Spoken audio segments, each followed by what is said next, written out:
सखर में रिपोर्ट करवाए हफ़ीज़ लाशारी। सखर वेझो रहड़ी के इलाके अली वाहन में ब सगियूं भेनरूं दिल जो दौरो पवण सबब फौत। इलाके में सोग की लहर। रहड़ी के इलाके अली वाहन में ब सगियूं भेनरूं दिल जो दौरो पवण सबब लाड़ाणो करे वयूं, जंहिं सबब इलाके में सोग की फिज़ा छाइजी वई।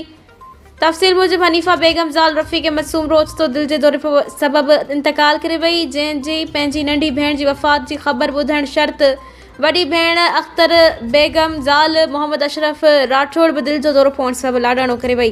बिन्हीं घरनि में क़यामत जहिड़ो माहौल हो, जॾहिं त बिन्हीं जनाज़नि जो हिक ही वक्त खॾण इलाके की फिज़ा के वधीक सोगवार बणाए छॾियो। बिन्हीं भेनरुनि जे नमाज़ जनाज़ा जामिया बिलाल मस्जिद में मौलाना अताउल्ला समे जो पढ़ाई। बाद में बिन्हीं के अली वाहन के कब्रिस्तान में मिट्टी में हवाले किया वियो। अल-फलाह सोशल वेलफेयर के जनरल सेक्रेटरी खुशी मोहम्मद ऐं ॿियनि सोगवार ख़ानदाननि सां ताज़त कई ऐं मरहूम औरतुनि जे बुलंदियुनि दर्जनि लाइ दुआ घुरी, जॾहिं त ताज़त जो सिलसिलो जारी आहे।